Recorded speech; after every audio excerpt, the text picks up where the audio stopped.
नमस्कार बच्चों। आज हम कक्षा 10 हिंदी बाल गोविंद भगत का जो पाठ है, गद्य खंड का दूसरा पाठ, उसके उसके प्रश्नों पर चर्चा करेंगे। तो पहला प्रश्न है, खेती बाड़ी से जुड़े गृहस्थ बाल गोविंद भगत अपनी किन चारित्रिक विशेषताओं के कारण साधु कहलाते थे। तो बाल गोविंद भगत, जैसा कि हमने पाठ में पढ़ा, एक कबीर पंथी गृहस्थ साधु थे और खेतीबाड़ी भी करते थे। कबीर को अपना साहब मानते थे, उनको गीतों को गाते और उनके जो नियम हैं, कानून हैं, आदेश हैं, उनको मानते। वे कभी झूठ भी नहीं बोलते और खरा खरा सीधा सरल व्यवहार करते थे सबसे। जो भी बात कहते सहजता से दो टूक बात कहने में भी संकोच नहीं करते थे। किसी से कोई झगड़ा भी नहीं मोल लेते थे। दूसरे की किसी भी वस्तु को बिना पूछे व्यवहार में नहीं लेते और न ही छूते थे। यहाँ तक कि किसी के खेत में सोच के लिए भी नहीं बैठते थे। तो इस प्रकार से इतने सारे नियमों का वो पालन करते थे, जिससे हम कह सकते हैं कि वो गृहस्थ होते हुए भी साधु थे। भगत की पुत्रवधू ने अकेले क्यों नहीं छोड़ना चाहती थी। जैसा कि उसमें बताया गया है, उनकी जो पुत्रवधू थी वह सुभग अर्थात सेवाभावी थी, गुणवती थी। वह जानती थी कि यदि वह चली गई तो उनके लिए भोजन आदि और पानी का भी कौन प्रबंध करेगा, पानी के लिए भी कोई नहीं पूछेगा, बीमार पड़ गए तो कौन सेवा करेगा। इसलिए उनके प्रति जो श्रद्धा और सम्मान अपने ससुर के प्रति जो उस पतोहू के मन में था, इस कारण वह उन्हें छोड़ना नहीं चाहती थी। तीसरा प्रश्न है, भगत ने अपने बेटे की मृत्यु पर अपनी भावनाएं किस तरह व्यक्त की। तो देखिए, मृत्यु तो अक्सर लोग दुख मनाते हैं, लेकिन भगत इस श्रेणी के नहीं थे। वे कबीरपंथी थे, मृत्यु के सत्य को जानते थे। इसलिए उनका मानना था कि मृत्यु दुख मनाने का नहीं बल्कि आनंद मनाने की बात का है, क्योंकि आत्मा है, एक दिन परमात्मा के पास जानी ही है, तो वो चली गई है। इसलिए विरहिणी अपने प्रियतम से जा मिली है। उन्होंने पुत्र के सिरहाने चिराग जला दिया, उसके सामने ही एक आसन पर बैठ कर गीत गाने लगे और अपनी जो पतोहू है, पुत्रवधू, उसको भी कहा कि उत्सव मनाने का समय है। भगत के व्यक्तित्व और उनकी वेशभूषा का अपने शब्दों में चित्र प्रस्तुत कीजिए। अगला प्रश्न है, तो उनके, जैसा कि शुरुआत में पाठ के आया है कि एक कबीरपंथी मझोले कद के गोरे चिट्टे आदमी थे वे, और उम्र उनकी लगभग 60 वर्ष से ऊपर थी।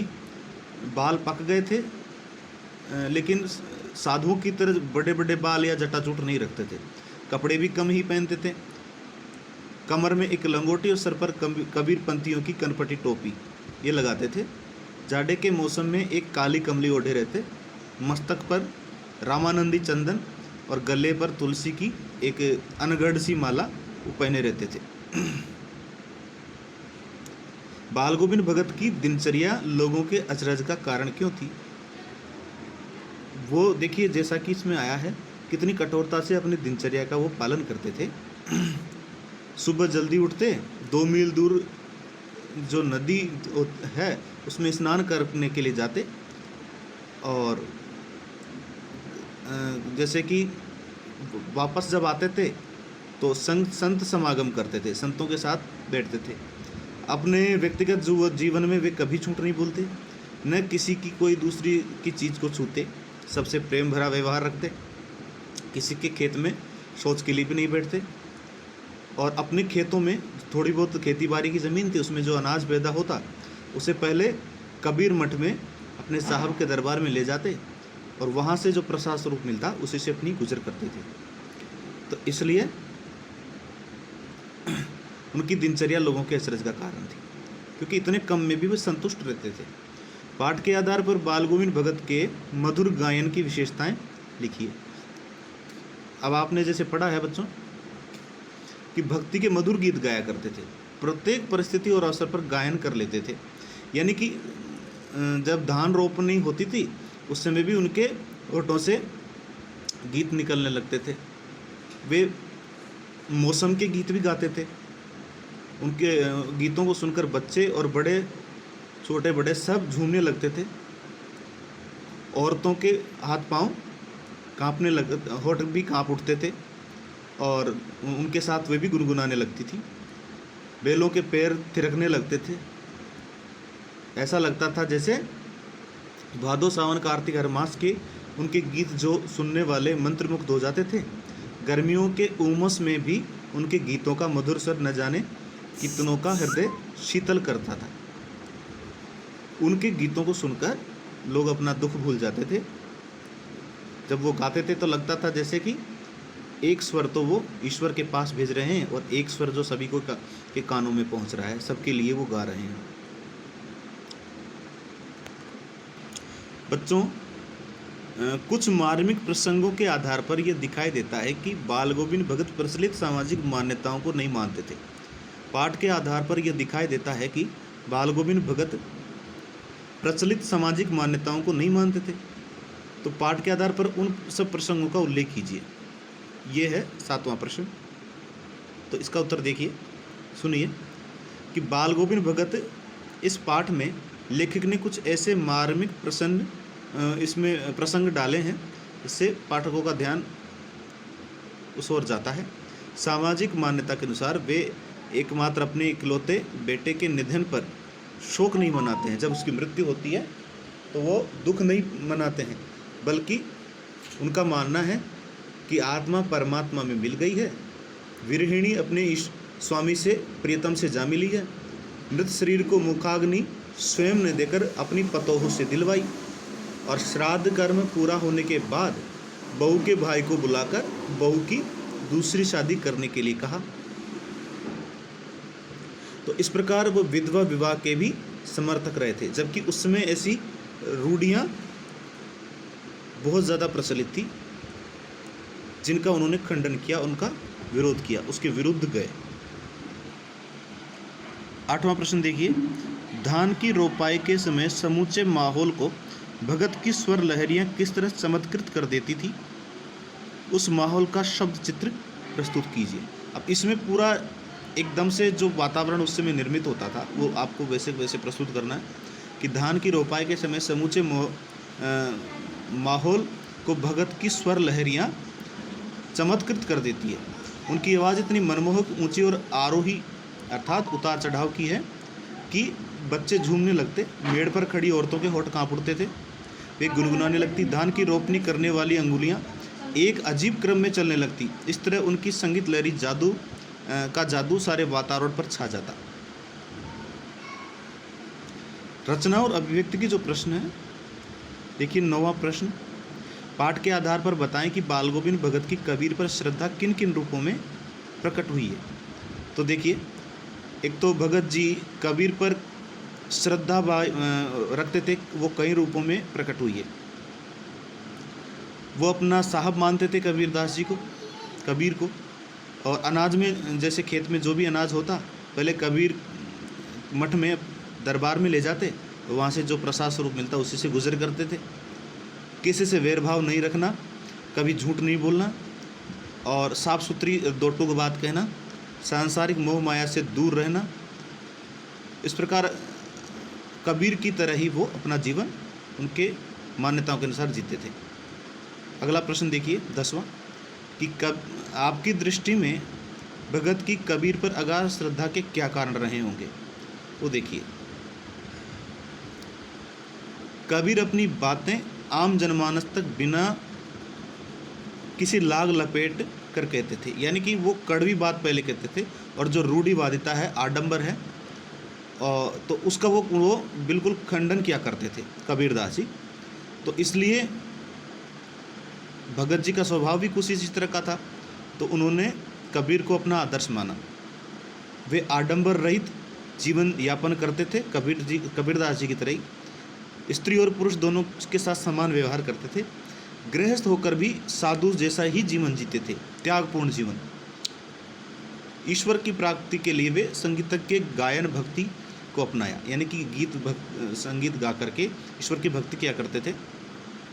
इसलिए गुरु के अपने जो स्वामी कबीर हैं, साहब जो कबीर हैं, उनके उपदेशों के अनुसार ही अपने जीवन को उन्होंने ढाल लिया था।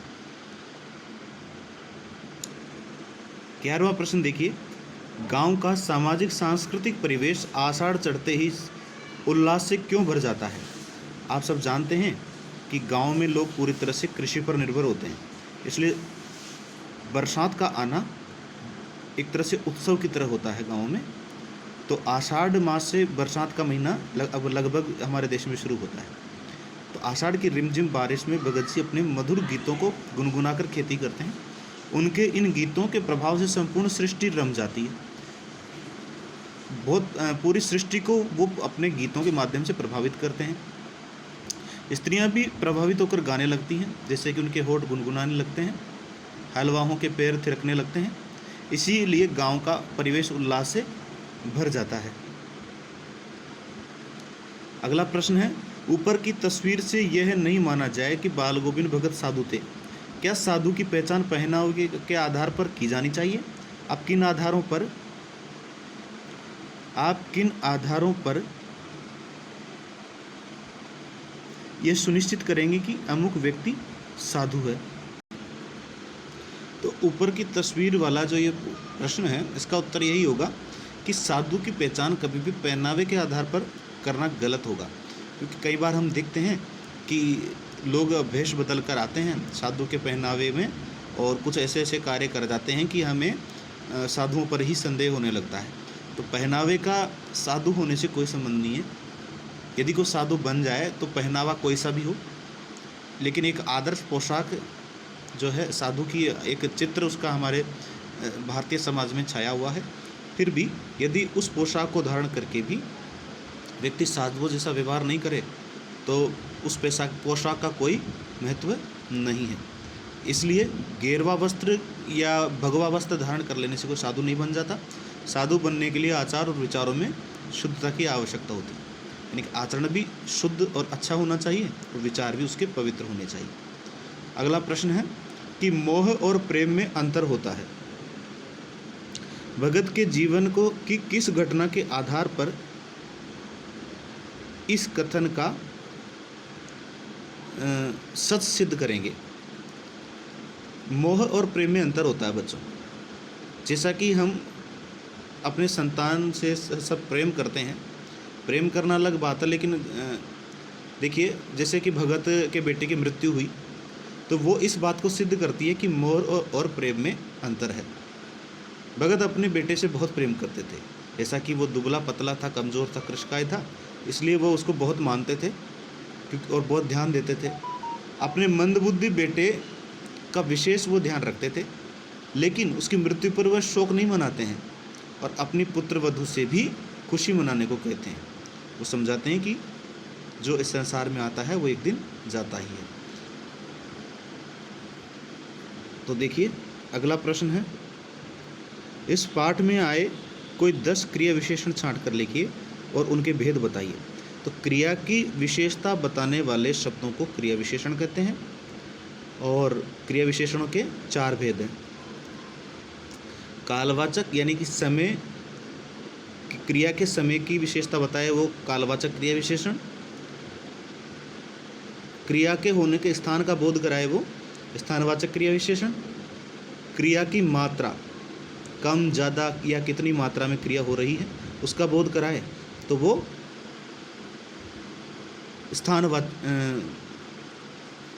परिमाणवाचक क्रिया विशेषण कहलाता है बच्चों, मात्रा का बोध कराने वाला। और क्रिया के होने के तरीके का बोध कराए कि क्रिया कैसे हो रही है, तो ऐसे विशेषण रीतिवाचक विशेषण कहलाते हैं। पाठ्येतर सक्रियता के कुछ प्रश्न हैं, जैसे कि इसमें से भाषा अध्ययन वाला जो 14वां प्रश्न है ये आप खुद के स्तर पर पाठ से ढूंढ करके लिख सकते हैं। पाठ में ऋतुओं के बहुत से ही सुंदर शब्द चित्र उकेरे गए हैं। बदलते हुए मौसम को देखते हुए, बदलते हुए मौसम को दर्शाते हुए चित्र फोटो का संग्रह कर एक एल्बम तैयार कीजिए। ये आपके अपने स्तर का प्रश्न है जो आप कर सकते हैं। पाठ में आषाढ़, भादो, माघ आदि में विक्रम संवत कैलेंडर के मासों के नाम आए हैं। ये कैलेंडर किस माह से आरंभ होता है? महीनों की सूची तैयार कीजिए।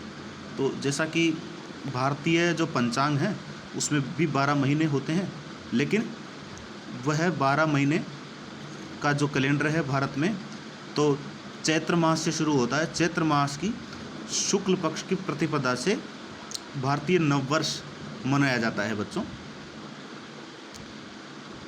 चैत्र, वैशाख, ज्येष्ठ, आषाढ़, श्रावण, भाद्रपद, अश्विन, भादो का मतलब भाद्रपद, अश्विन, कार्तिक,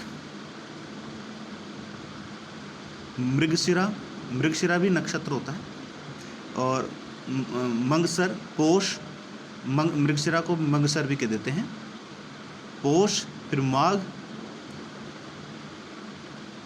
और फागुन। इस तरह से 12 महीने होते हैं। ज्येष्ठ, वैशाख, ज्येष्ठ, आषाढ़, श्रावण, भाद्रपद, आश्वज, कार्तिक, मंगसर, पोष, माघ और फाल्गुन। इस प्रकार के फाल्गुन जो महीना होता है वो 12वां महीना होता है। ये सूची आपको बनानी है। कार्तिक के आते ही भगत प्रभाती गाया करते थे।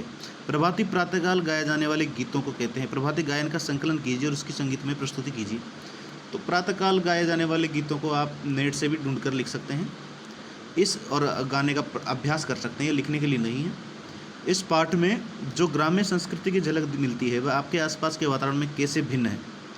तो आप भी अपने एक अनुच्छेद इस विषय पर लिखेंगे कि आपका आसपास का वातावरण किस तरह का है और इसमें जो गांव की संस्कृति बताई गई है उससे वो किस प्रकार भिन्न है।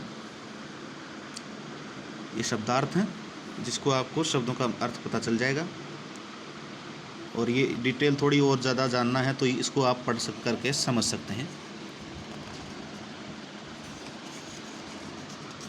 ये एक गीत है बच्चों, प्रभाती। पलके खोलो रेन सिरानी। तो इस प्रकार ये गीत है। पहले के समय में इस तरह के गीत गाए जाते थे, पारंपरिक गीत हैं। तो इस प्रकार ये पाठ के प्रश्नोत्तर आपको अपनी कॉपी में करने हैं। प्रश्नोत्तर करने के बाद जब स्कूल खुलेगा तब इसमें जांच की जाएगी, लेकिन उससे पहले आप व्हाट्सएप पर इसकी सूचना दे सकते हैं। धन्यवाद। होमवर्क सबको करना है, इसको लिखित कार्य सबको करना है। धन्यवाद। और इसका पढ़ें और अभ्यास करें।